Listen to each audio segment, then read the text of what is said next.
Polymers are an important group of molecules, and they're very large or long molecules made by repeating units of molecules that are known as monomers.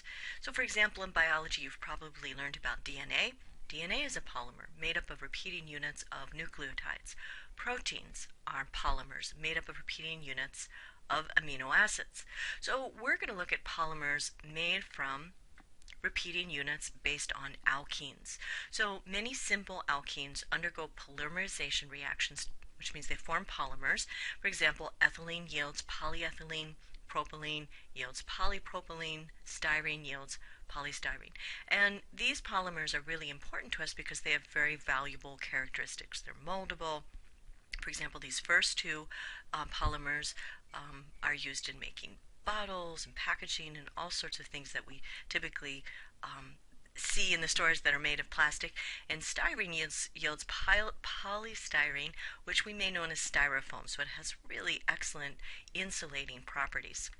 Let's take a quick look at the relationship between the alkenes, or three alkenes, and the structure of the polymers that they form. So ethylene, simplest alkene, has 2 carbons, and when we look at the polymer that is formed from it, there are just thousands, anywhere between hundreds to tens of thousands of these repeating saturated carbon-hydrogen monomers. And then propylene, we see, again, has this backbone of the saturated carbon, but every second carbon has a methyl group on it. So 1, 2, 1, 2.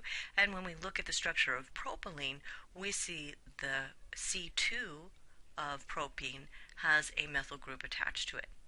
And let's look at styrene. That's not its IUPAC name, but that's, anyway, here's styrene. And we see that the 2 carbon in the alkene bond is bonded to an aromatic ring, or benzene.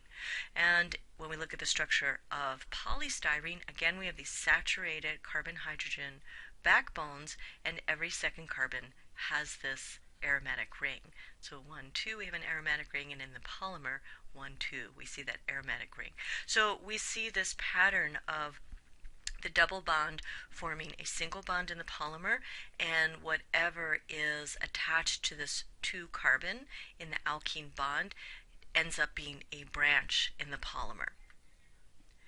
So how do these polymers form? Well, one way that a polymer can form is by reacting what's known as an initiator with an alkene, and the initiator forms a bond with C1, and upon doing so, it uses one of the electrons in the alkene double bond.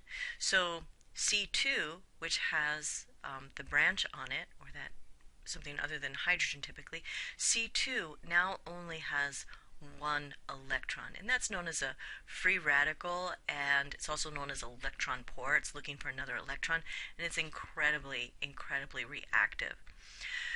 So this free radical will react with a nearby C1 of an alkene, and then that will use 1 electron from the alkene double bond, and the other electron in that double bond will go to C2, which is now a free radical, and so that will react with another alkene, etc. So the results of this continuous addition of one monomer after another is known as chain growth polymers.